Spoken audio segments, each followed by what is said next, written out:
দীর্ঘদিন পর জাতীয় ঈদগাহে একসঙ্গে ঈদের নামাজ পড়বেন রাষ্ট্রপতি ও প্রধানমন্ত্রী তারেক রহমান। 40,000 মুসল্লির অংশগ্রহণে অনুষ্ঠিতব্য এই প্রধান জামাত ঘিরে কয়েক স্তরের নিশ্ছিদ্র নিরাপত্তা ব্যবস্থা নিয়েছে ডিএমপি। নিরাপত্তার স্বার্থে ঈদগাহে জায়নামাজ ও মোবাইল ফোন ছাড়া অন্য কিছু বহন সম্পূর্ণ নিষিদ্ধ করা হয়েছে। তবে ভারী বৃষ্টিপাত হলে সকাল 8:30টার এই জামাতটি সকাল 9টায় বাইতুল মোকাররম জাতীয় মসজিদে স্থানান্তর করা হবে। ঢাকার সদরঘাট টার্মিনালে এমভি জাকির সম্রাট ও এমভি আসা যাওয়া লঞ্চের মাঝে চাপা পড়ে 3 যাত্রীর মর্মান্তিক মৃত্যু হয়েছে। নিহতদের মধ্যে রাসেল নামের একজনের পরিচয় মিলেছে।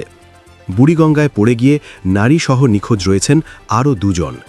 ফায়ার সার্ভিস ও নৌবাহিনীর ডুবুরি দল উদ্ধার কাজ চালাচ্ছে এবং আহতদের ঢাকা মেডিকেলে ভর্তি করা হয়েছে। ইতোমধ্যে নৌ পরিবহন মন্ত্রণালয় এক জরুরি বৈঠকে দায়ী 2 লঞ্চের রুট পারমিট বাতিল করেছে।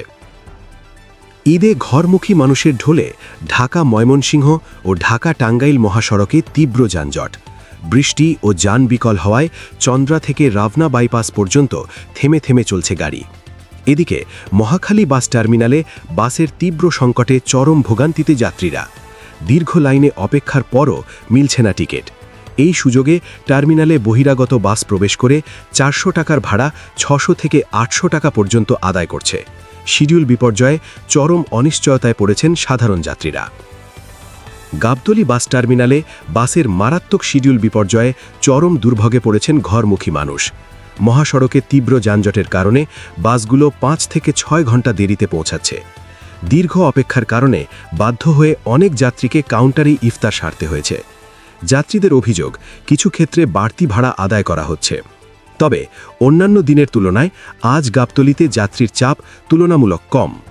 বাস দেরিতে আসায় সঠিক সময়ে গন্তব্যের উদ্দেশ্যে যাত্রা করতে পারছেন না কেউ।